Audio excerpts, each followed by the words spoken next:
what they need to do. In the meantime, I was going to answer a couple of the questions that were asked earlier. One was commercial real estate. So the commercial real estate question is actually something that we're really watching very closely right now. So there's a difference between residential and commercial real estate. Residential real estate. Residential real estate, the risk is very low with the debt tied to that. The vast majority, by far, probably Jim can give us the exact number, but I'm going to say I'm comfortable saying it's probably about 90% of residential mortgage holders have a fixed rate, and it's crazy low. These people are not walking away from the house. They're not even going to sell their house because God forbid they have to refinance it. So residential real estate market is pretty solid. We have a huge supply-demand imbalance. Obviously, markets are very much by location, geographically, so there are markets always do better than others. So I want to make sure I separate out the difference between that and commercial real estate. Commercial real estate, the debt levels tend to be very, very, very high. The leverage levels tend to be very, very high. And it is very dependent on tenants paying the rent. So a lot of these large office buildings and a lot of these urban sectors are largely vacant in many parts of the country. Not in areas like Scottsdale, not in Reno, not in Texas, Tennessee, North Carolina. Those places are growing rapidly. So a lot of other areas are mentioned. Chicago, the vacancy rates in San Jose, San Francisco, etc. This is not the end of the world. This is the cycle. The big change has been the fact that so many people prefer to work remotely and prefer to work in a hybrid workplace. With Sequoia, we have 23 people on our team, and the vast majority are remote or hybrid. They like it, I like it, right? So this is for everybody.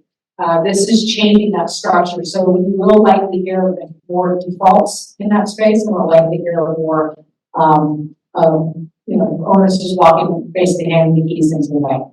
Because that, a lot of those loans are non-recourse loans. You don't want to pay, you take your keys back to the bank and walk away. That's not a hard thing to do if you own something that's a business. So we're going to watch that really closely, but there will be some issues like we probably want a lot of that comes too. So I want to make sure I got the questions that were kind of more into the economic aspect of it. So I'll let Andrew pull those up.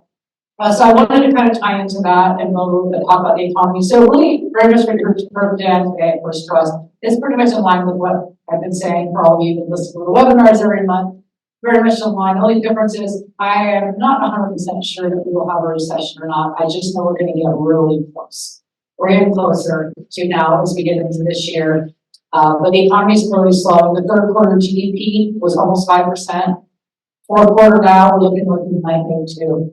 Okay, it's not the end of the world, it's still up 2, but it's a big slowdown. We are slowing down. We're slowing down for a lot of reasons, but it's also an election year, so you're going to hear a whole lot about this. The incumbent wants nothing more than for the economy to be doing well because voters really care about the economy. The other side wants nothing more than the economy is doing poorly. It's more likely that they're going to win. So you're going to hear a lot about the economy this year, more than usual, just again, because it's an election year. And so I want to bring that up. What, in my space, is looking at is each one of you in this room and listening on Zoom have a different plan, have a different time horizon, have a different need for funds, have a different tolerance for the fluctuations. So the actions that should be taken are going to be very different for each one of you. If you feel like you want to know more what the strategy is, because Kate and I have it laid out for each one of you. If you knew how many hours we spent working on your plans, working on your portfolios, and adjusting it, probably be surprised. But it is truly our work, is our passion. We give a lot of time and energy to it. But sometimes we don't do a really good job of telling you all the things we're doing. So please reach out to us and say, hey, I'd love to do a check-in. Love a little bit more. What's a strategy in line with everything we know that's happening in the economy? What's a strategy for us? Another layer I want to put on top of this is, of course, during election year is nothing will probably meaningfully happen with policy this year because everyone's focused on the election. We had to get policy changes, tax law changes, legislation, things like that. They have a very big impact on financial plans.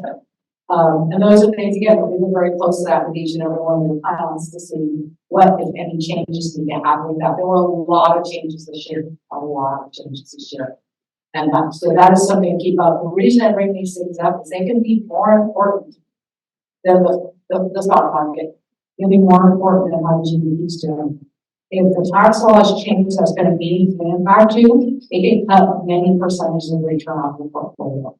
So it's very important to look at everything holistically and not just simply the market performance. Other component to it is money that you need in the short term. Ideally, shouldn't be bouncing around in the stock market. More important is there when you need it in a stable fashion than if you're running around the clip. So we don't always want to look at how the market's doing. It's more important is the money there when you need it. Katie and I have yet to have a failure on financial plan when people follow the plan. I'm not saying this from a, oh, we're really super cool kind of standpoint. I'm saying this because we really, really try to do to make sure it's successful. You hear sometimes say, well, we're focused on this and on this because the fact we want to make sure it's going to be successful.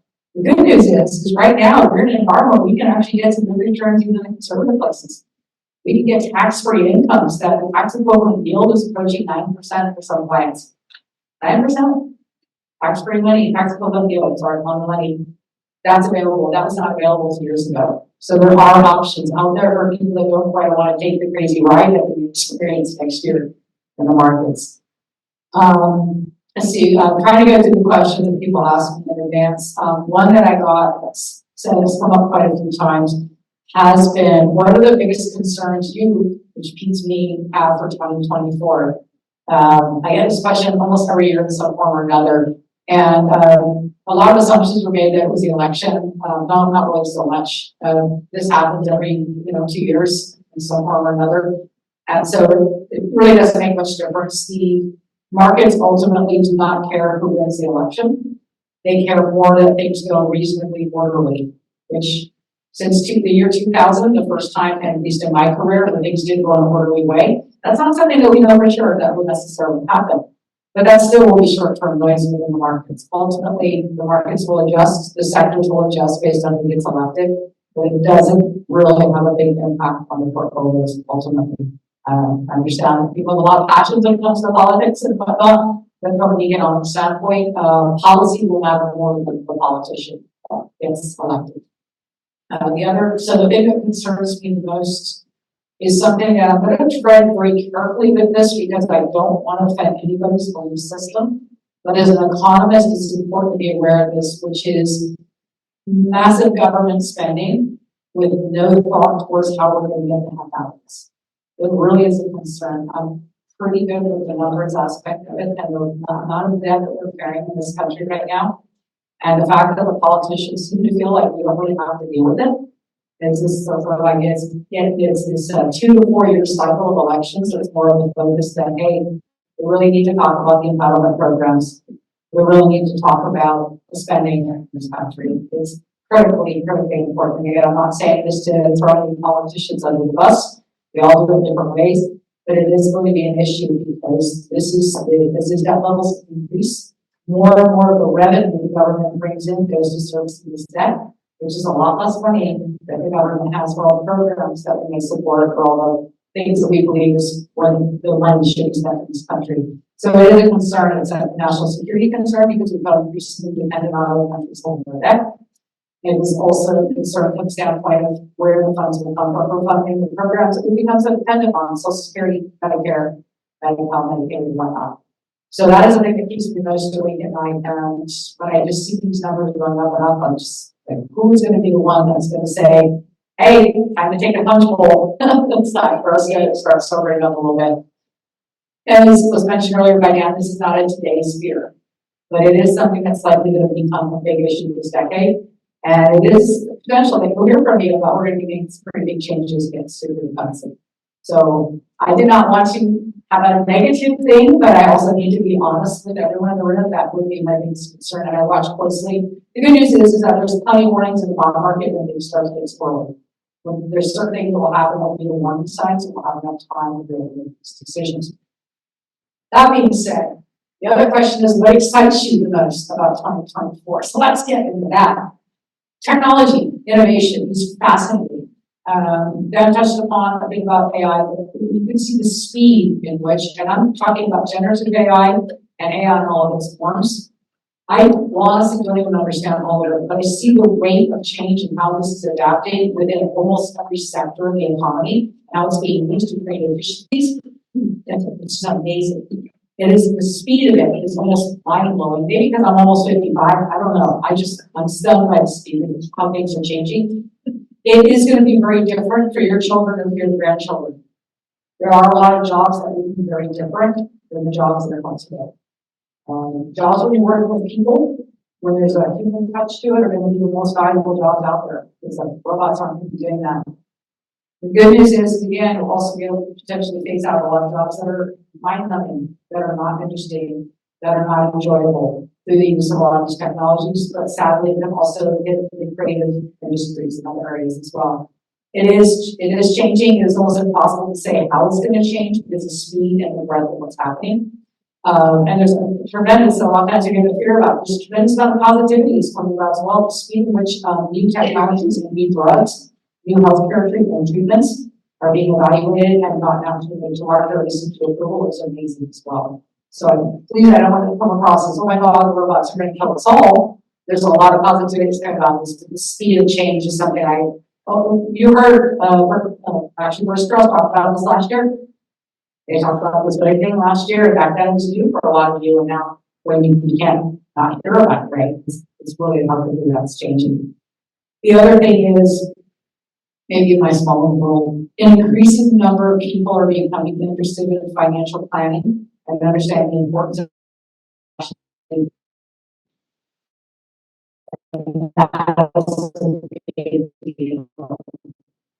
they're starting to understand the fact that if you understand the taxes, minimize taxes is possible. Because we used to be with Katie and I were talking about this in the past. People are like, what is that? Why do I need it? Just make my portfolio grow.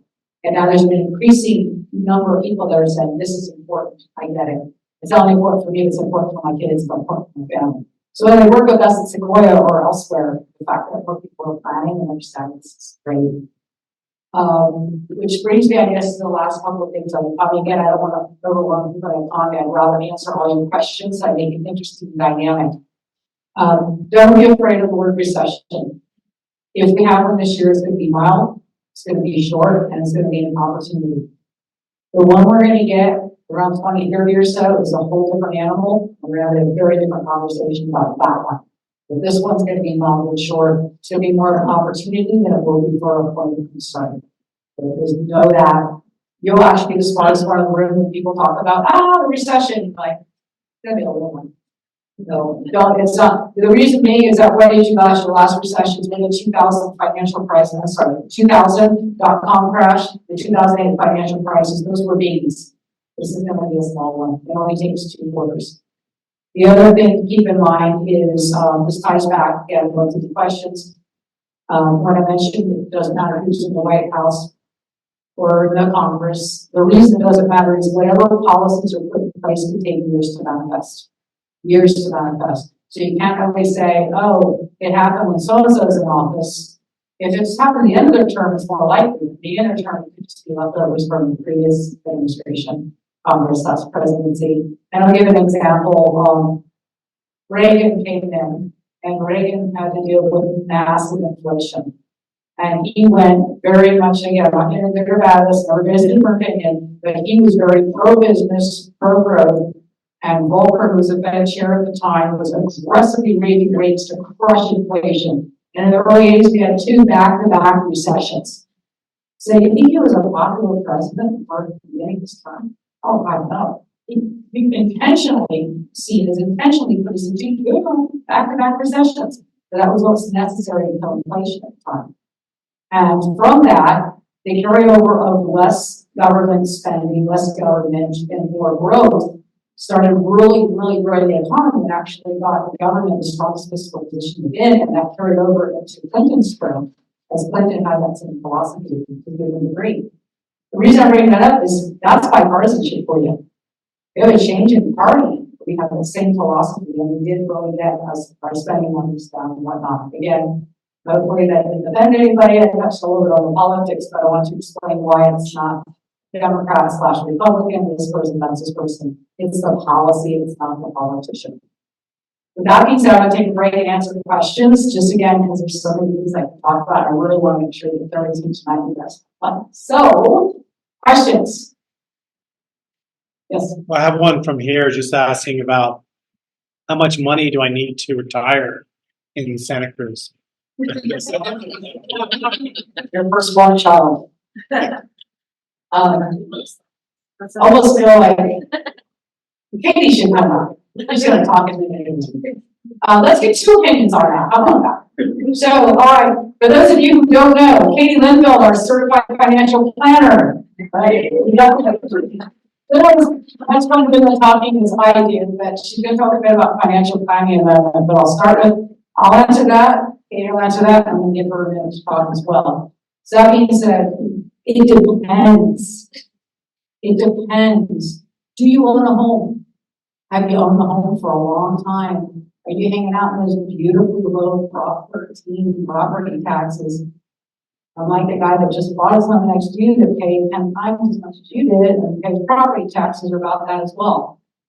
So what it takes to retire, what it takes to live in an area depends on so many different factors.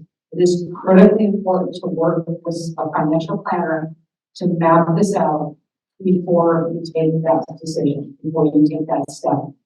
Good financial planners, okay, it's not just a plug for Sequoia, because we're not the only ones that do this, but they charge a fee for service, which is a whole lot different. You don't have a product to sell you, and it's a whole different game when you work with a certified financial planner with financial planners that are doing the comprehensive viewpoint on everything. Because I'll tell you, sometimes just by doing a tax analysis, you can find a whole bunch of ways you can pay less taxes. I can outperform the portfolio by far with a whole lot less risk. So it's really, I said, sorry, that was not an exact answer. It so depends on when you came in, what your expenses are. I'll throw out another thing too. How many family members do you take care of? A lot of us, pointing at me, taking care of family. Some of us are taking care of little ones. Some of us are taking care of adult ones. When I say adult ones, parents. Right? The ones that raised me. A lot of us are taking care of family in different ways. Right? So it's the expense of doing that is different. There's a lot of factors that go into where you prefer to live, what you can do. But don't let that put you in a point of despair, because sometimes a few simple changes can make things a lot brighter, a lot easier than you may think that they can be for yourselves and also for your children. Katie, thoughts on that? Similar to Kristina, it depends. I always start with saying, well, how much you want to spend, right? It's backwards math. That's really where we start with this, is looking at, well, what's the outflow? It is based on those sorts of things. What is your housing? What do you need to do? But a huge percentage of it is, what is the life you want to live? Who are the humans, the entities you care about, and how do you want to support that? And what are you going to do in that definition of retirement, right? Is there a lot of travel? Are there more expenses that are included in retirement for you? Or are you in Santa Cruz County? You just want to be in Santa Cruz County, stay in Santa Cruz County because it's lovely, but that is the end. That could be a very different number than someone else. I assume when you retire that your spending rate is at least as much as when you were working, except for any changes in taxes because of the way you take your income. I assume that in early retirement, it could even be a little higher. Generally speaking, if you like to travel, you do so in that first 10 to 15 years of retirement as you can. And it tends to slow down then in the later years. So I start with really looking at what you're spending now before you retire, and we go from there. But like Kristina said, it depends. The biggest fallacy is you retire and spend less money. Yeah. Anybody? If anything, we have more time to do the things that we enjoy, the things that we have always wanted to do. We've got maybe a hobby, maybe helping others, maybe travel is a really common one. Everybody has a different I'm not even retired yet, but apparently I have horses and chickens and pet rats, and I don't even need kids, and I got two married critters to take care of. What, 5-6 years to get you the chickens? Yeah, hey, a chicken walked in my yard one day and it was all over. That's how it starts. The chicken walks in your yard and run away. Because it starts with a chicken, and then there's another chicken, and then there's a coop to build. And just don't even get started. So between the horses and the chickens and the pet rats and why you guys already know that about me, I got a lot of critters to take care of. So Katie also has chickens. I do. So she can't take credit for this because this was in Nevada, so it wasn't her chicken there. But fun facts about your financial people. Why I bring that up is that there's things that bring us pleasure, that bring us joy. When you're planning, when you're thinking about this, never starts with the money. So when people say, how much money do you need? It's never the money. It's what is it that you would like to accomplish, experience, do in any way, shape, or form. You start there because that is why you are here. You are not here to create, as Katie likes to say, giant piles of money to look at. What's the point of that? I can assure you, well over 30 years now, me doing this, I've never had anyone who's gotten a serious health diagnosis say, wow, how's the portfolio doing today? Right? Life gets really serious when you start having to think about what's most important. And they just not. The money is a platform. The portfolio, the taxes, the strategy, the financial plans are a platform for you to live your best life for yourself, your family, your friends, your communities, whatever is most valuable to you. This is the entire purpose of the work that we're doing, is to give as many people as possible the platforms to live that life. And we're going to bring that up because getting that back to whole life is the experiences, the things that are greatest and most important and most valuable, and those things will change as you go through and progress through life for yourselves and for others. Bringing that up to tie in all of that. So what you invest in, what you do, how you do planning, always ties into those values that are there. Any other questions? Kristina, we all want to know what was your favorite part of 2023 that has nothing to do with financial. Chickens. Picture of the chicken. Yeah. I love nature. I really love nature. I love animals. I love being outdoors. I love this work. You guys all know I'm really passionate about it. So, okay, you guys have to know. Oh, that's the first step. That's the first thing. That's a coop we built in the barn before. You have to understand, this is in Nevada. I live in Nevada, California. It's in Nevada, and bears are all over. You know, mountain lions are all over. Coyotes, there's like everything out there will kill the chickens in 5 seconds flat. So we built a temporary coop in the barn. So that is not the best picture, you know. Holding on to some chickens. That's a temporary in the barn coop. I mean, so I have joked with that. So I love animals, I love helping animals, and I love experiencing nature, and I enjoy being out in it and doing things there. So there's not really a best thing. We have 2 wild Mustangs that we adopted and have gentled, and now can ride them. So yeah, there's me, that's Danny, he's being trained, that's why I've got the punchline on him. So that's one of my critters. And you notice Kristina's wearing a helmet. This is for all of you. I'm protecting this. The most important asset for all of you. Always wearing a helmet because things do happen. He was completely wild about a year and a half ago, and now riding most of the time. Sometimes it gets a little wild still.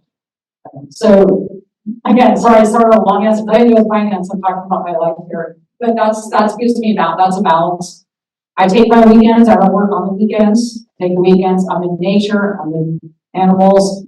Katie has her things, her family, and camping, and things she loves to do that are important for her. And that gives us the power and energy to come right back to it on Monday. Never feel burnt out, never feel tired from all of the work that we do. And I want to see what was next. Any other questions? The horses just show up like the chickens? No, those, in some ways they did, so, on our land out there, the only area that's fenced is the area where the horses live. The rest is open, and we regularly get wild mustangs. Wild mustangs are like the raccoons. We have raccoons here, and out there, they're like wild mustangs, they're like raccoons. They're all over the land, they walk around and eat everything.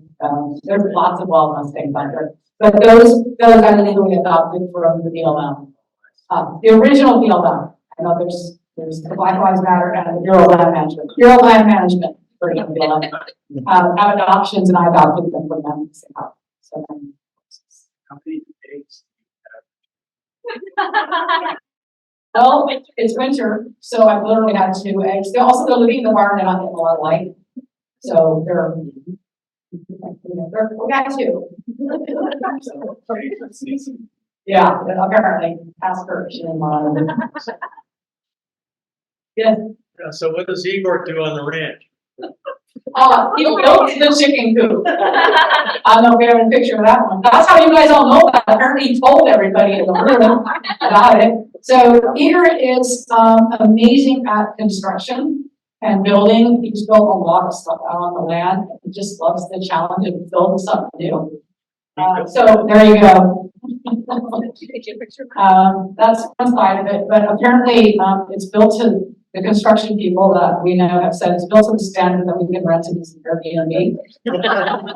So if any of you are interested, for $1,000 a weekend with chickens. So yes, that's his enjoy. Really, yeah, also enjoy. He's got construction skills that I do not have. So when we do a construction project together, I do the heavy labor because I have a lot of energy and I can haul cement bags all day long.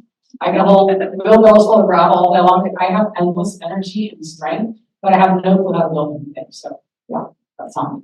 All right, I want to make sure I'm also asking financial questions. No, that's whatever you guys want to ask. Yes. Right. Yes. So you alluded to 23rd. Pretty brave. You elaborate on that? I don't want to scare anybody yet. It's a little far away, but there is a high probability. And again, this is not a prediction, okay? Because we're too far away. It's a math problem. The cost of the entitlement programs, this is Social Security, Medicare, and Medi-Cal/Medicaid, will dwarf most all of the federal revenue, government revenue, in the future years. It's bad. And that's assuming that our population ages as expected. I'm a mass guy for our population ages, the cost of these programs is immense. The government continues to add to them, to more benefits. I'm not getting into the right or wrong with these things, it's just fact. This is what the government's been doing. And the cost of the programs are massively absorbed. They're using more and more. We're getting almost 2/3 of the government spending is on those 3 programs right now. It's just going up and up and up every year. Even if they don't add anything new, we're living longer. It costs a lot to take care of. You know, when Social Security came out, most people died before they collected. Now people are living on for 4 years. It's just the reality. And there's not a single politician out there that's going to say, you don't need that. They never see the light of day. So there are solutions. I belong to a group of economists, national economists, that we actually, the proposals we come up with get passed on in Congress. It's pretty cool. The rule of being part of this group, besides being qualified, is that you can't be political. You have to be there to solve a problem, not there to shut down the other side. And it's really interesting stuff. There are solutions to these things. Don't get pessimistic. There are solutions that can help fix this. It takes a political will.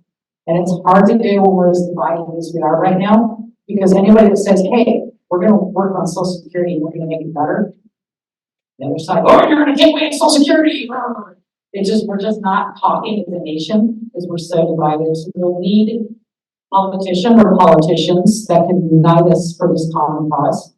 And I'm internally optimistic that we will get there sooner rather than later. So there are solutions to a lot of these big issues that will minimize the impact. But basically, so much of government revenue is going to be sucked into this. Is simply we can't print it fast enough. When we print too much and our finances look really swirly, the rest of the world stops buying our debt. And it's fast. It's ugly. Yeah, go to sleep. we'll have plenty of warning this is gonna happen, and it may not necessarily happen, but I'm leaning towards, you may be getting some pretty serious adjustments in within the portfolios if they don't get it together by the end of this time. Yes, You mentioned that government spending, of course, printing money is going to be one of your biggest concerns about the economy going forward. And that service that you help them pay for. You said there's going to be signs in the bond market. What are those signs we can watch out for? And what do you see as sort of potential outcomes, positive and negative, in that scenario? to explain what to look for in the bond market would probably take longer than who you want to sit here and listen to me. It's very technical, but there will be some distortions. But I'll give one simple one. Every Tuesday, the Fed has an auction, Treasury has an auction of Treasury securities, right? And people shall buy them, and that sets the interest rates. Sets the price of the bond, sorry, which interest rates are paying. And what happens is if they issue bonds on Tuesday and nobody shows up to buy them, we have to spike the rate, interest rate to attract buyers. That's a huge warning sign because the U.S. should never have to do that. U.S. sets the rates for the world's economic superpower. There's been a couple of little bumps here and there on that one. It hasn't happened to significance yet. But that's one warning sign right there. And if you pay attention to these things, we saw back when we had the issues with the EU and Greece back about 2010 or so, and their yields shot up. Nobody was touched with that. They were desperate and then raised. So that's a weaker economy, but that will show you what one of the number of warning signs. But the optimistic thing is that we actually have the capacity to do this as a nation. We really can think about how much the government needs to spend without having to be so adversarial about it. There's a lot of redundancy, waste, overuse, political gamemanship. You rub my back, I'll rub yours. It's just a lot of that nonsense. Really, it's going to be cleaned up without a huge impact to society. Another one which can sometimes be a matter of opinion here is all of the regulations and bureaucracy and rules and layers upon layers of things that we have cost money to take care of. It costs money to maintain that. And you may think that these regulations and these rules and these laws are all essential. But every one that gets passed by a well-meaning or not so well-meaning politician, we have to maintain and care for that. So is there a way to look at that and say what's essential, what's not? How can we consolidate or combine some of these rules or regulations across departments? We'll just save a lot of money there. So there's a lot of solutions. I don't want to take a lot of time talking about. There are a lot of solutions. And there are a lot of, if you can think beyond the partisanship, we really, there's a lot that we can do in this country. Most all the problems are coming down into two things. Political gamemanship between the parties, winner take all instead of the bipartisan work. And also the idea that you owe me, I got you in the office, so you owe me. And that's, again, it's all both sides of the game. Other questions? We always hear about how much the U.S. owes, but we never really hear about how much the U.S. collects in taxes every year. I've never heard that now, but yet it's always about what we owe. We never hear about how much do you collect every year. That's what the deficit is, not enough. And not even close. And you can't tax the wealthy enough. There's not enough of them, there's not enough money. The problem is so massive. There's not a tax solution for it. There must be a number that's collected every year. There is, but it changes so drastically based on not only the policy, but also on how the economy is doing. Let's pick on California for a moment here. So California is a boom bust state. Okay, the economy's doing well. California rakes it in because it's so dependent on wealthy people paying California state taxes. When California gets in a pickle, or the economy goes down, California's in trouble. The initial proposal, I think they pulled it back since that was $68 billion deficit in the hole in California for this fiscal year. $68 billion. Unlike the federal government, the states actually have to balance their budget. So there's going to be a lot of cuts coming. Why is that? Part of it is the tax collection has plummeted in California. It's a combination of people leaving the state, but it's also a combination of we didn't have very many IPOs. right? That generates a lot of money. Not a lot of businesses being sold from it. A lot of these things change. So this is not everybody's in California and it's gonna sink into the ocean story. This is a story of California is always that way. Does well, huge revenues. Does poorly in the trouble. California was in serious, serious trouble during the financial crisis. Remember the furloughs? I mean, there was a lot of cuts taking place, and there was a periods of time when bonds even got squeezed. So it's the Fed and the federal. Then when the federal is, they go, oh, we don't have to live without a budget. We'll just print more of it. It's a little different for the federal government, but yeah, the tax revenue collections vary drastically based on the policy and the economy each year. So there's not a hard number. I could probably pull up what the historical numbers have been, but I would look. I don't know off the top of my head. What does that mean? Oh, IPO, I'm sorry. So what's the number? Initial public offering, when a company becomes public and people own the stock and they sell it. It's a big money maker for California. Taxes, the tax revenue capital gains. Same with real estate. There's a lot of real estate selling. If you own real estate in California, if you're not a California resident, you get property taxes. Same with business. So that's the revenue. But that's why it's very tied to how the economy is doing. California is very dependent on a good economy and very dependent on wealthy people paying taxes. It's more than other states. Yep. I have a two-part question. One is dollar. Because of the debt servicing and the position of the rates and the dollars of the currency in the world and money, what is our potential and point of your point of view on our ability to debt? And there's a currency, and on the other hand, what's what rationale to do Bitcoin now? We've got a Bitcoin in the apps, and I know this is a radical question for TradFi, right? Digital finance. I asked Jen, who's doing politically corrected decline, said, Kristina.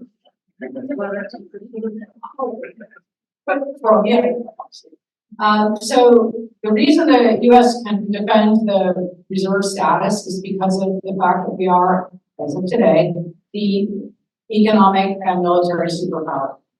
And that is why. That is the only reason why. And we don't really have any competition. So as much of a mess as the U.S. financials are in, they're not as bad as there's just nobody else. I mean, China, the issues, the manipulation of their currency prices. EU is a train wreck. They made a huge mistake with the formation of the euro. They have, each country has its own monetary system and a shared currency. Yay, that can't go better. I mean, that could go worse, right? There are a lot of problems with that. So we don't really have another currency at this time that's a viable competitor for the reserve status of where we're at. The biggest risk to that right now is actually a little interesting thing. It has to do with the sanctions of Russia. So a lot of reserves of Russia's sovereign reserves are held in U.S. treasuries, and the U.S. has frozen. Now, they didn't seize them, they froze them. The reason they didn't seize them is because the minute we seize a sovereign country's assets, just because we don't like the fact they invaded another country, because we never did that. The game over, right? The rest of the world's like, we're not keeping it, we're not holding security. No, wait, what? If you don't like us, you're gonna steal our money. It's a big deal, which is why we haven't gone that route. Because that would be great. Oh, look, all this money we can use on defending great.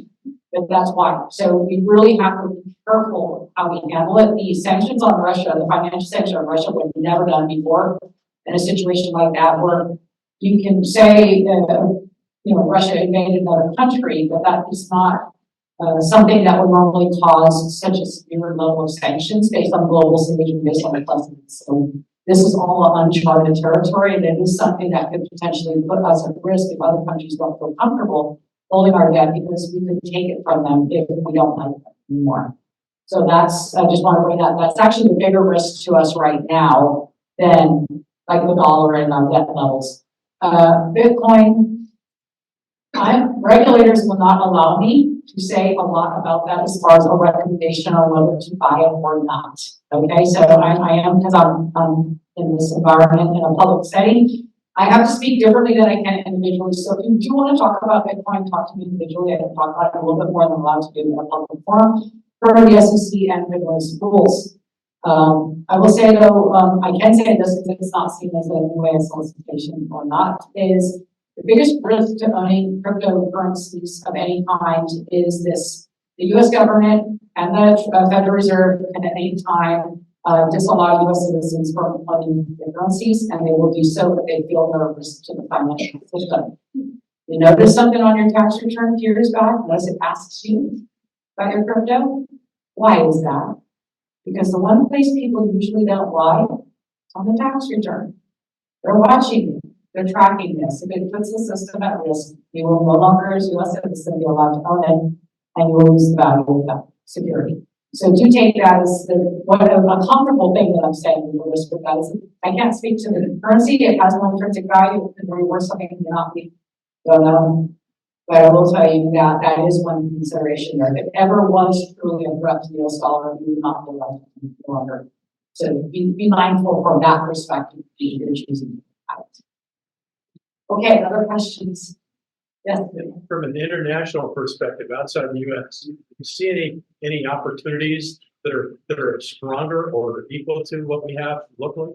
Oh my gosh, population growth in a lot of Central Asia, a lot of parts of the world. It's not today's thing, but there's a lot of areas of growth. The demographics of the world are changing. The big developed countries like the US, we're holding it together barely because of immigration, our population rate. Europe is declining, Russia's plummeting, China's plummeting, India's growing. India's surpassed the population of China now. So you've got a lot of growth taking place in the world with young population that is going to be the investment places of the future, some of it even now. So certainly it's always good to look outside of the United States for opportunities. Just as it is a good idea to look outside of large companies and other companies for opportunities. It's a demographic story. It's really a demographic story. The population growth in these areas. There's always going to be challenges, the geopolitical issues. It would be wonderful to be in a world where we weren't funding wars all over the place. There weren't wars all over the place. It'd be nice to see that, but as long as that's there, there's always going to be that risk. There's going to be a political risk within these countries. Leaders overthrown, the economic system goes in turmoil. So depending on where you invest, there's different profiles within the risk. But certainly there's opportunity to work on the United States. Right? Okay. Last one to be fair. You have cash to invest, and you also have stock. Which is the way to go? I mean, stock with your cash, It depends. or your stock, Yeah. buy other stock. It depends. Every single person's situation is different. There is no one right answer. Katie can tell you with planning. And this is why she's so careful when she's planning. She says, this is right for you. It may not be right for your sister, your brother, your mother. There's no one size fits all. That is some of the biggest danger that we see when making investments is it takes out something that everyone on the news and their friend does and has been successful at it. Each person's situation is different. So it's definitely an individual question that should be talked about individually. But the tax part of it is. That is part of it. Right? Everything. So the biggest mistakes I see people make with their portfolio is a taxable account, non-retirement account, and they move it from place A to place B to invest and they understand the tax impacts of that. You could lose, my God, that's permanent loss. Volatility, temporary. Taxes, all right, gone. So yeah, it's a big picture. That's why we need. There's a lot to it. There's really a lot to it. And what else is going on too? Sometimes people will say, well, I'm just going to put it all in an index fund. But then, they've got 70% of their money in Apple stock because they work for the company. Okay, great. So you buy an index fund, which is a large percentage of Apple stock. So you just quadruple up on Apple. Simplistic things usually don't work. Sometimes they do. It's very individual. All right, I'll get a couple more and then I go on respectful time. Yes, sir. Yeah.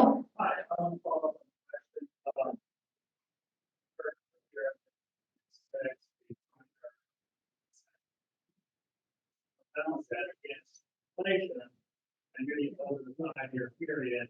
What are your thoughts on bullish? On what stocks? Just being bullish on. Well, inflation weirdly is not necessarily bad for the stock. It depends on what the stock is doing, what kind of inflation is it. So early on, inflation was largely supply chain driven, it was raw materials driven. Now a lot more of it is labor driven. Okay, now some inflation's not going away. I just want to let you guys know it's not going back to where it was, plan accordingly. It's going to stay high because the problems are they're more stuck in our system. They're labor costs. Some of it is demographics. We don't have enough workers, so the wages are going up. Some of it is by politicians, higher forced minimum wages, getting rid of gig workers or contractors, and things like that. All of these, some is policy driven, but all of it goes into the input costs of materials and services, and that's where inflation is going to be very sticky. But it's not necessarily bad for a company. How many of you stopped eating out because the prices went up? Anybody?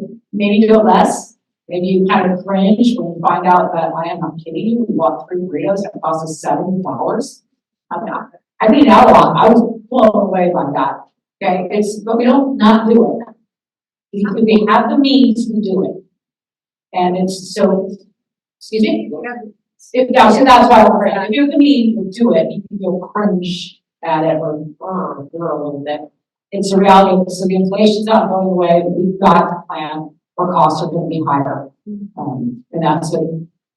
But it's not necessarily bad response. And so you think that's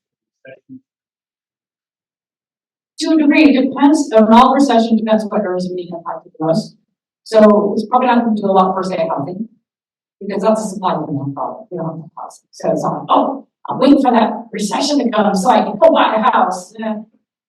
But depends what your cost of living is. So going back to what we were talking about earlier, where do you spend your money and how much that's impacted by inflation? So let me say something else. Government expenses, let's say your water bills, okay? That's government expenses, right? It's controlled by the government and what it costs over your cell phone bill, your cable bill, things like that. Those aren't going down. If that's a lot of your spending, if a lot of your spending on raw materials, those costs have already gone down. And availability's gone up. So it's personal as to when Katie and I do planning and we're trying to project out spending, we do the general inflation number, we also look at the personal inflation. And I'll bring up another thing. If you've got a new health condition, maybe you have to go to the doctor a lot more and buy a lot more medications, all of a sudden your personal inflation just went up. Kids going to college, personal inflation went up. So it is very personal. It's not just the CPI number, it's your personal inflation. Well, all right. Katie,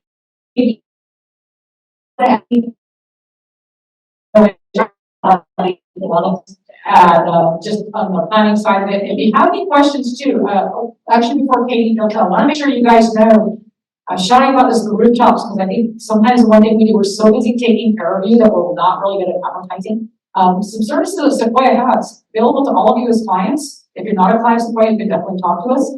Tax planning. Don't forget about the tax planning.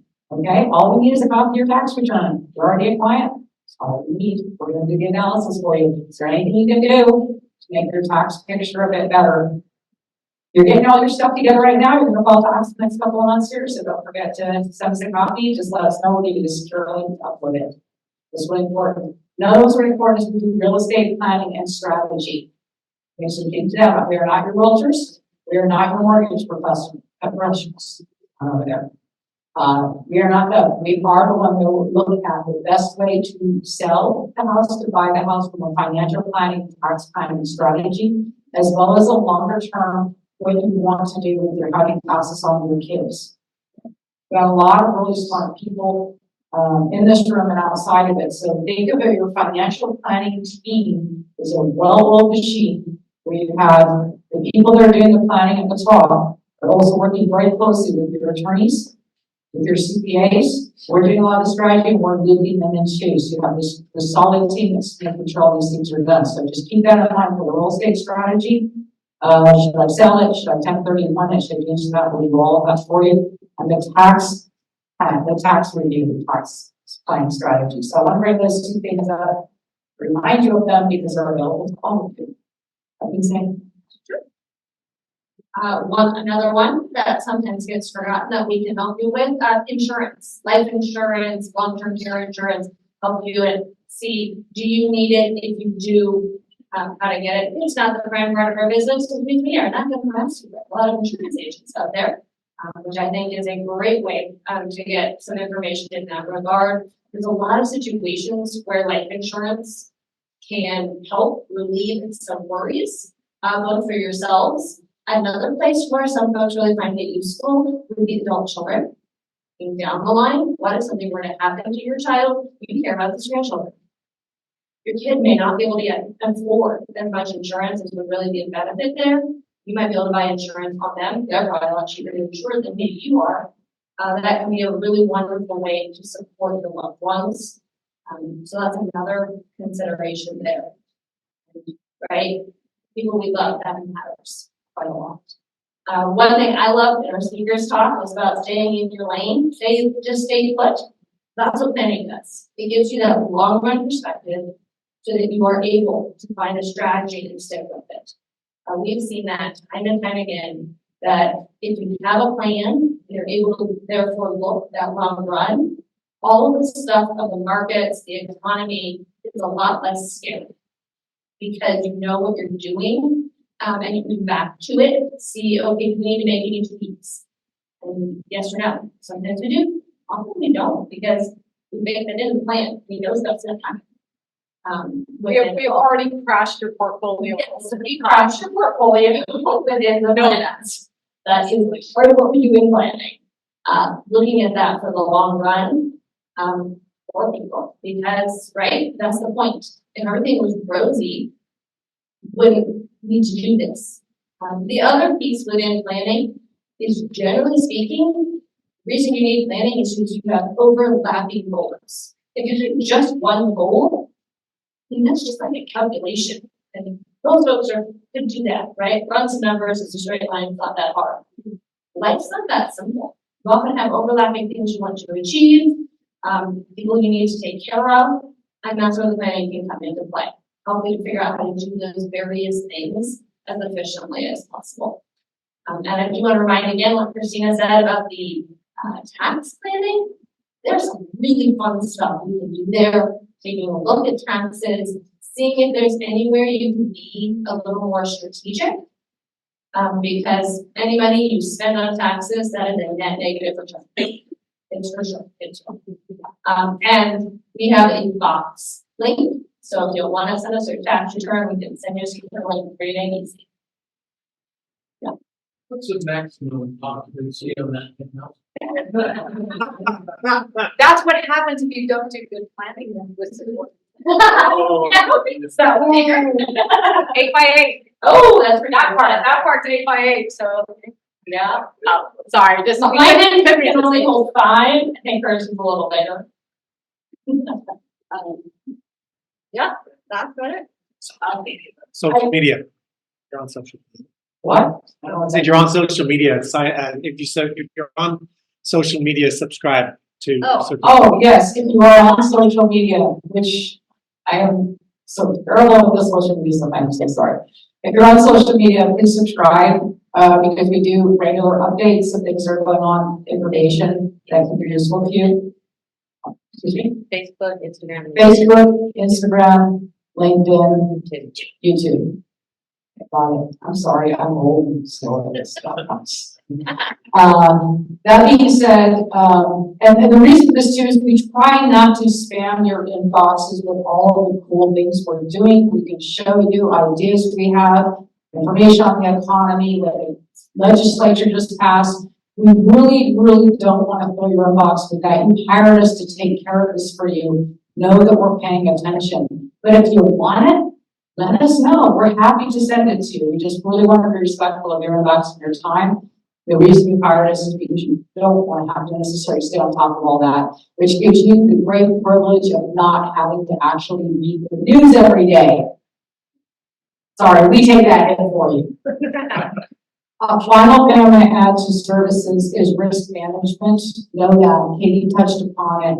There's more to the planning than just how much money the portfolio is making, or what your inflation is, your cost of living expenses. There's also the risk management.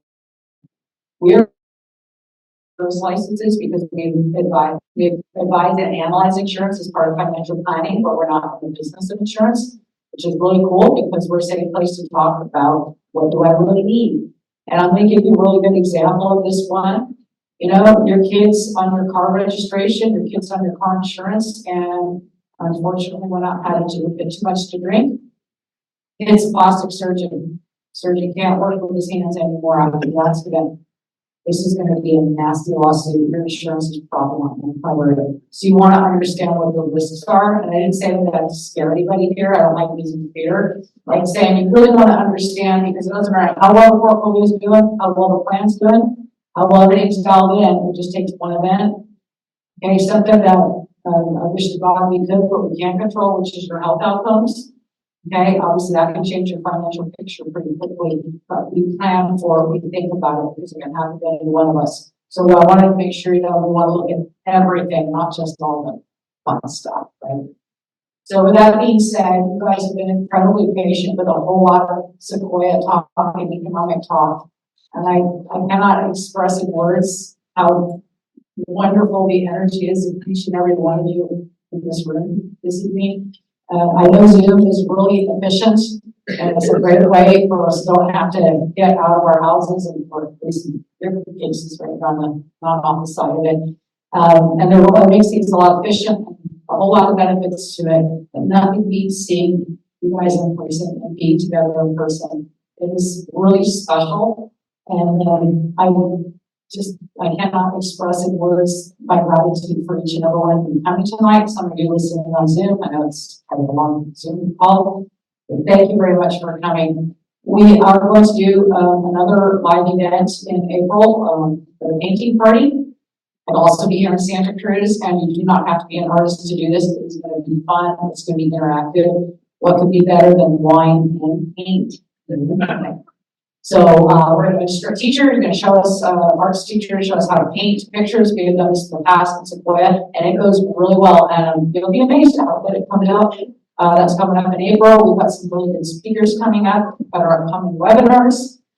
If there's something you'd like us to do or see, you'd like us to have, we have access to some very, very good speakers on a whole lot of topics, especially along the lines of self-understanding, awareness, nature, when I say nature, like gardening things, any topics you want to tie in with finance, let us know. We'll put it together because it's just a way for us to be social and see one another in person.